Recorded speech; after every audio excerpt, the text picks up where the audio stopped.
ঘরের বাহিরে একজন নারীকে পুরুষ কিভাবে দেখে, এই ছবিটি যেন তার এক বাস্তবতার প্রতিচিত্র। একজন নারী যখন ঘরের বাহিরে বের হয়, তখন সমাজের কিছু পুরুষের দৃষ্টি তাকে ঘিরে ধরে, যেন সে কোনো শিকার। আর তারা হিংস্র শিকারী। বাস, রাস্তাঘাট, বাজার, প্রতিটি জায়গায় তার জন্য অপেক্ষা করে কোনো এক অদৃশ্য ভয়।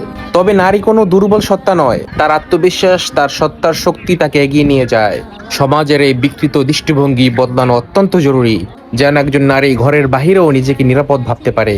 সমাজ বদলাবে তখনই যখন প্রতিটি পুরুষ নারীর প্রতি দৃষ্টিভঙ্গি পরিবর্তন করবে, তার স্বাধীনতাকে সম্মান করবে, তাকে মানুষ হিসেবে দেখবে, শিকার নয়। আসুন আমরা আমাদের দৃষ্টিভঙ্গি পরিবর্তন করি, সমাজকে গড়ি এবং নারীরা সঠিকভাবে পর্দা মেনটেন করি ইনশাআল্লাহ তাআলা। তাহলে আর আমাদের কোনো ভয় নেই, তাহলে আর আমাদের কোনো চিন্তা নেই, তাহলে আর আমাদের কারোরই কোনো চিন্তা নেই, যদি আমরা নারীরা ঠিকঠাক মতো পর্দা মেনটেন করি। আর আমরা পুরুষরা যদি ঠিকঠাক মতো নিজেদের দৃষ্টি হেফাজত করি, তাহলে এই সমাজে আর কোনো ভয় নেই, আর কোনো চিন্তা নেই ইনশাআল্লাহ তাআলা। ইসলামিক রাষ্ট্র গঠন করা খুবই সহজ হবে আমাদের জন্য। আসুন আমরা সকলে মিলে এগিয়ে আসি। শুধু পুরুষরা এগিয়ে আসবো, শুধু পুরুষদের দৃষ্টিভঙ্গি বদলাবো, আর নারীরা খুব উলট হয়ে চলাফেরা করবে, এটা হবে না।